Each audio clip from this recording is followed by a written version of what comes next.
Morning guys, gising na kami ng mga bata. Na late ang gising ko kasi gumising ako kanina ng 5. Kami ni Alicia, gising kami kanina. Kasi nag-prepare ako ng food ni Daddy. Kasi pumasok si Daddy ngayon.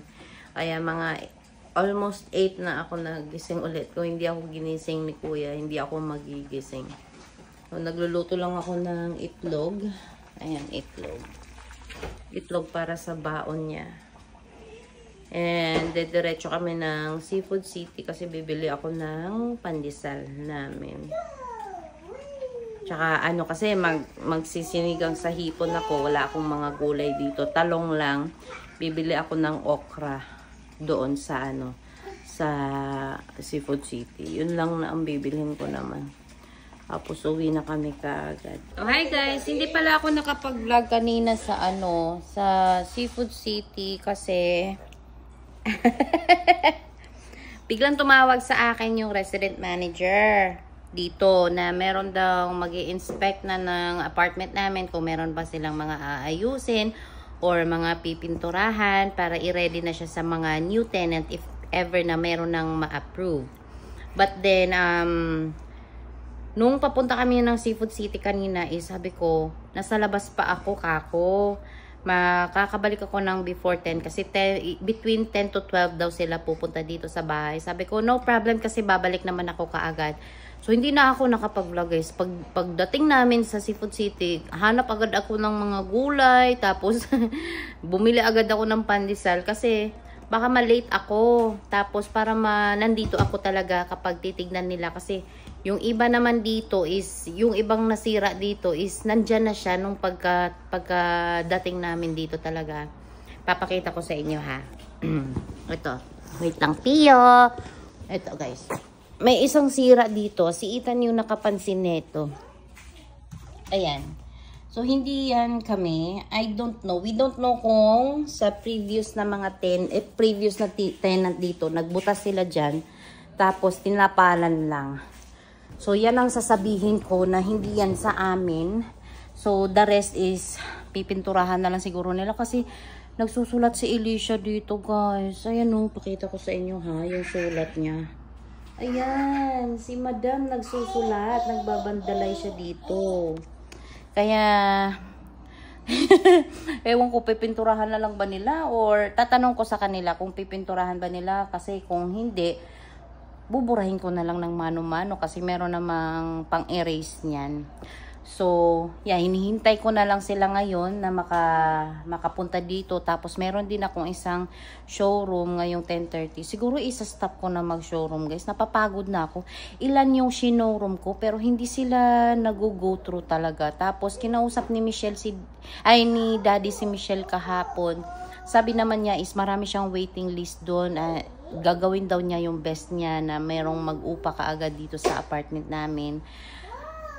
Siguro by mid of July daw, sabi niya. So, sabi ko kay Daddy, siguro titigilan ko na mag-showroom kasi nakakapagod. Wala din namang mag-a-apply ka ng talaga, ng seryoso. Alam mo yun? Kaya, ewan.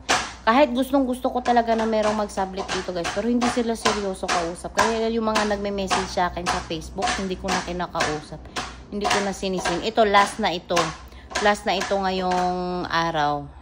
The rest, ayoko na talaga. Kasi, wala, hindi sila seryoso.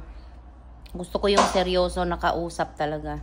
Kasi, tatanungin ko sila, sabihin ko sa kanila pagkatapos ng showroom, kung meron kayong update sa application, sabihan nyo ako. Wala naman silang sinasabi sa akin. Kaya, bahala na lang si Michelle kung makahanap siya. Kasi meron siya mga nakalista doon na gustong mag-rent naman dito. Mga waiting list, ganon. Kaya, siya na lang, ko na lang sa kanya lahat. Siya na lang bahala. So, yeah. And pagdating is kumain kami kaagad ni Alicia kasi yun nga, nagmamadali na ako. And ito si Pio, kakagising lang. Si Pogi, kakagising lang. Ay, oo, kakagising lang. Po. And ilang araw na lang guys. Ilang araw na lang ay sa wakas, lilipat na kami. excited na ako. Excited na talaga ako, sobra. Sabi ko nga kay Daddy, excited na ako lumipat. Sabi din niya, excited na din daw siya lumipat kami. And siguro ngayon magkonti-konti akong linis. But iniisip ko naman, kung maglilinis ako, nandito pa kasi yung mga gamit. So hindi pa talaga siya totally talaga na malinis ko kaagad lahat ng apartment. So, ewan. Maghakot na lang muna siguro kami bago ako magpupunas-punas ng mga cabinet. Tapos, bahala na. Para maano na talaga. Ready to iano na sa ibang tenant.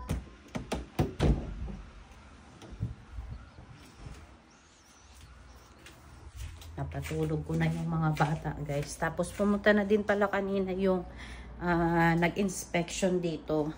And tinignan na nila, wala naman daw ano. Sabi ko, tinanong ko din sa kanila yung about dito. Kasi baka sasabihin nila sa amin yan. Hindi naman sa amin yan. Kasi magbabayad kami kapag ano. Sabi naman nila is okay lang daw yan. Kasi ang tinitingnan lang daw nila kung merong talagang malaki na yung sinusuntok, yung dingding, ganon. Tinitingnan nila kung may mga damage yung apartment. So, sabi nila is okay naman daw. Wala silang problema sa sa unit. So ngayon ay maglalaba ako kasi napakadaming labahin. Ang iniisip ko kasi kanina, ang iniisip ko kasi sana is doon na ako maglaba sa lilipatan namin. Pero sabi ni Daddy is mapapadami ako kung doon ako maglalaba. So sabi niya magload na lang muna ako dito. Tapos para paglipat namin ay wala na kaming labahin. Kasi madami pa kaming tatrabahuin kapag paglipat namin, tapos doon pa ako maglalaba. So maglalaba na ako habang yung mga bata ay tulog pa. And yun pala guys, wala kaming ano ngayon, signal sa Rogers. Rogers kasi gamit namin, dati Telos kami. Ngayon ang Rogers walang walang signal. Kaya di ako makatawag ngayon. Tatawag sana ako ng carpet cleaning. Kasi sinabihan ako na kailangan ako magpa-carpet cleaning. Nandito yung number na. Pero hindi ko nga magawa. Gawa nga netong walang signal. Wala kami signal ngayon. Ewan ko kung bakit. So, ayan, maglalaba lang ako guys. Kasi apakadami. Ang dami kong labahin.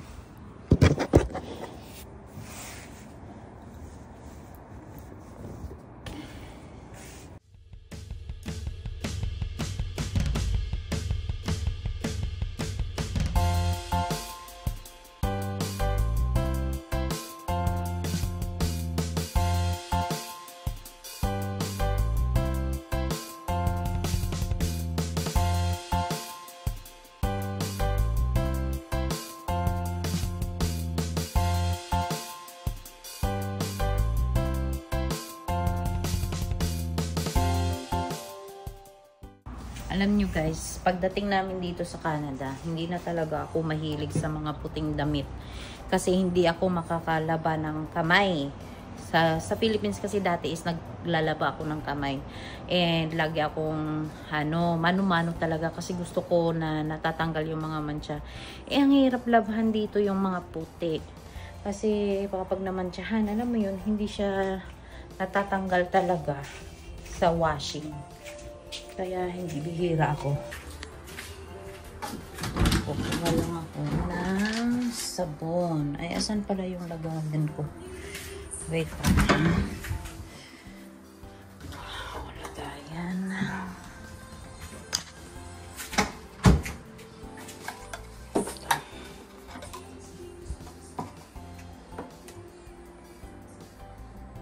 Yung parang downy guys. Konti na lang kasi. Ayan.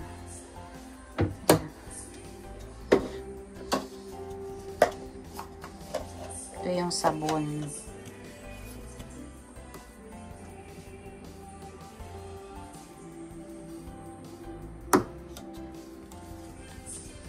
Bababa lang ako guys. Mag-load lang. $10 lang kasi konti lang naman yung lalaban ko. Enough na yun. So, okay.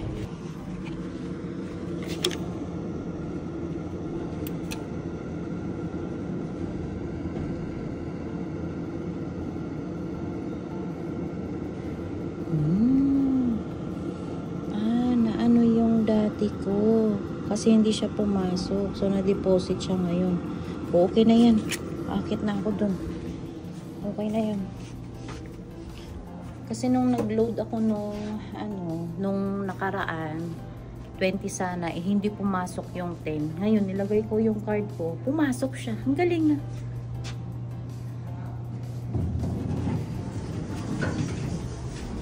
At least, diba, hindi na ako gumastos ngayon. Yung, yung niload ko dati is nandito na. So, yeah. Akala ko thank you na yun. Itatawag ko sana eh. Pero buti na lang. Na naman. Tinanggal ko kasi kagad yung card. Kaya, hindi siya nakapasok dun sa, sa card ko dito.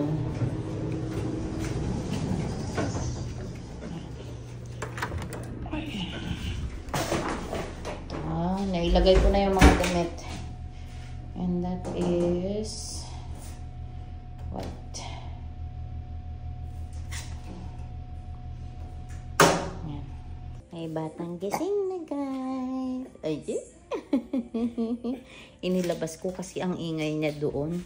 Eh, natutulog pa yung ate niya. And then, sakto din ay ilalabas ko na yung slowly. Ilalabas ko yung hipon. Kasi magsisinigang sa hipon ako ngayon. Asan yun? Ito na lang yung gagamitin ko. Ayan. Masarap sana kung yan eh. Buttered na garlic. But, gusto ko kasi may sabaw. And sinabi ko din kay daddy na magsinigang sa hipon ako ngayong gabi. Para may gulay ba? Gusto ko may gulay. So, yeah. Ito na yung unang nilabhan ko guys. Tutupiin ko na. Yan. Habang si Pio ay nandito. Tutupiin niya ako.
Nana.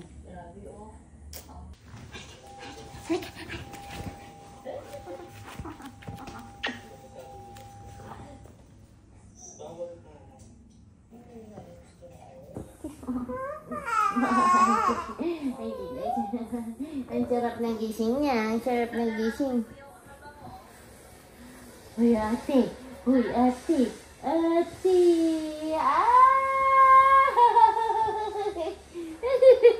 Ate yun? Ate. Ate. Ate. Ate. Ate.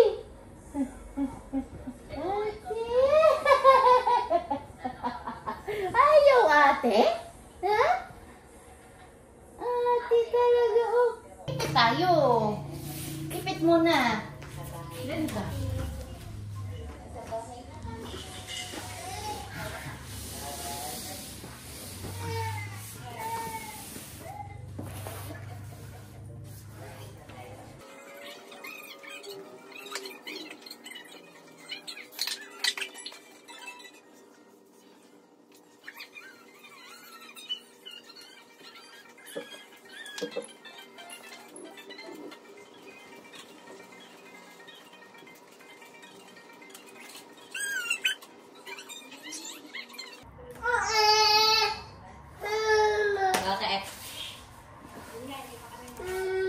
Yan, magluluto na ako guys kasi gising na si Elisha.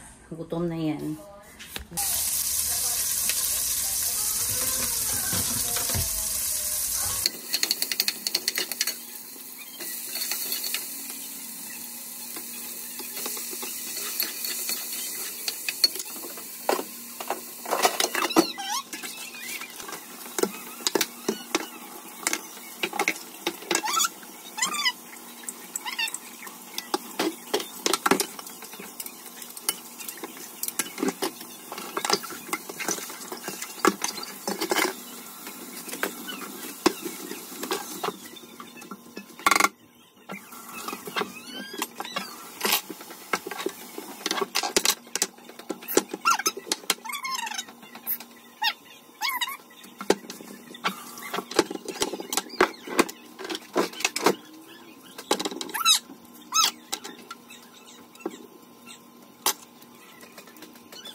Yun pala guys, kung nagtataka kayo, bakit kapag nagsasabaw ako, hinigisa ko muna. Mas gusto ko kasi yun na, alam mo yun, lumalabas muna yung juicy nila.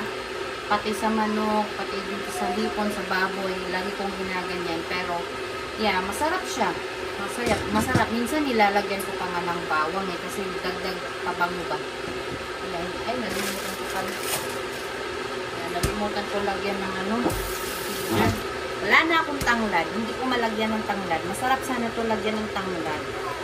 Kasi mas mabango siya. Ewan ko, subukan nyo. Nalagyan lagi ng tanglad. Kasi sa Pilipinas, ang daming tanglad. Napakasarap ng mga gulay sa Pilipinas.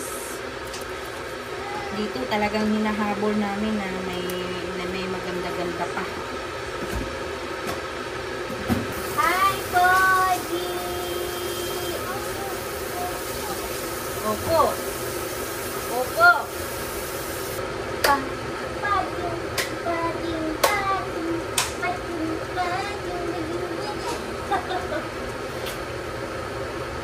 At saka sa hipon guys, gustong gusto ko yung ulo niyan.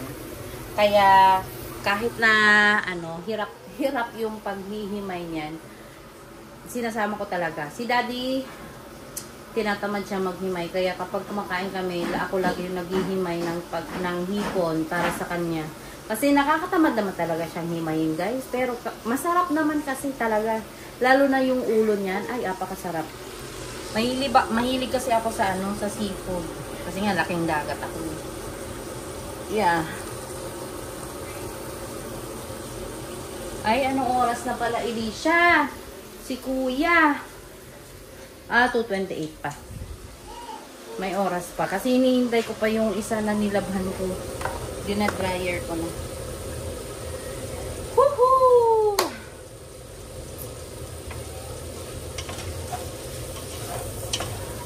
Nagpakulo pa ako ng tubig para ilagay ko dito. Yeah. Ilalagay ko yan dito.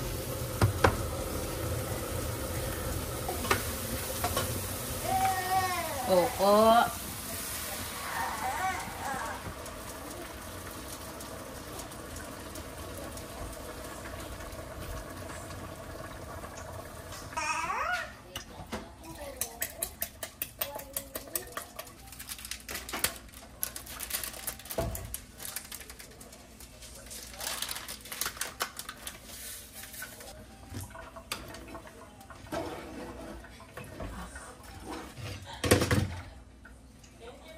Say hi!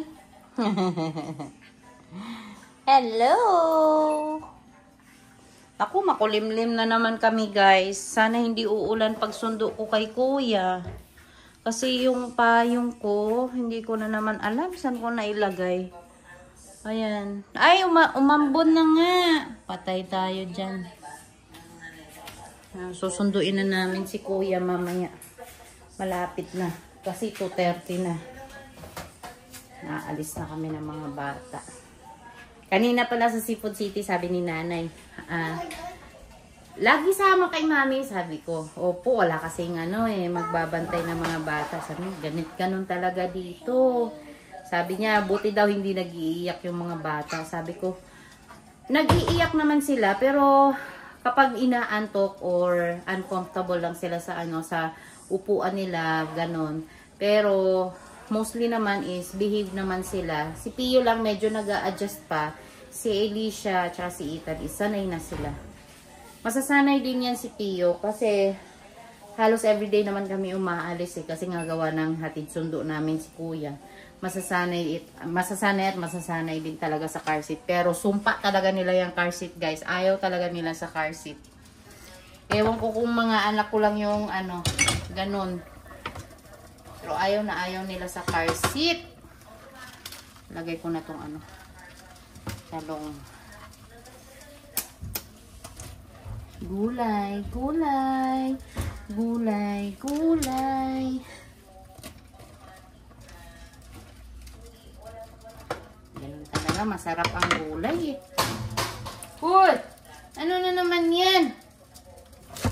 Nilalaro niya yung tawag nito, lagayan ng labahan, basket. Nilalaro na naman yun. Ilagay ko na to kasi matigas to gusto ko malambot yan. Ilagay ko na lahat yan. Ayan. Teka lang, hindi ko pa siya natikman.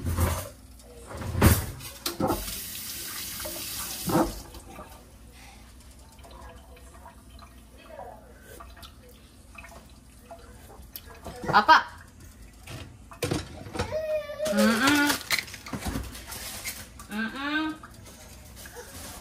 Bakit?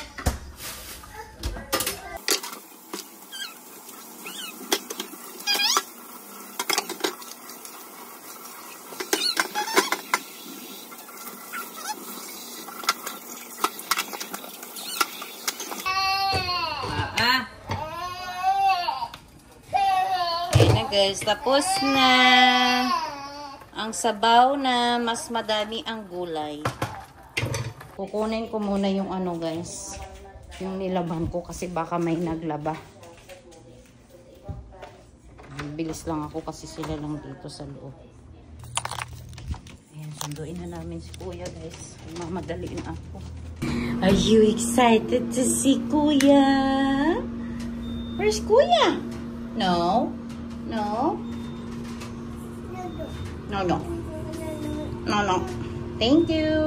What's that? So, ayan guys. Nandito na kami sa school ni Ethan. Umahambon pa din. But, hindi naman siya ganun kalakas. Kaya, okay lang. So, lalagyan ko lang ng jacket si Alicia. Tapos, yan. Bababa na kami. Huh? What's this? Let's go? Let's go to kuya? Yeah? Si Pio sigurado tulog yun kasi kanina pa siya inaanto. Kanina pa siya iyak ng iyak sa bahay. Ay. Sa Friday pala, sabihan ko na yung teacher nila na hindi na si Ethan dito papasok. Kasi para alam na nila na hindi siya dito next school year. Ipapaalam ko na siya.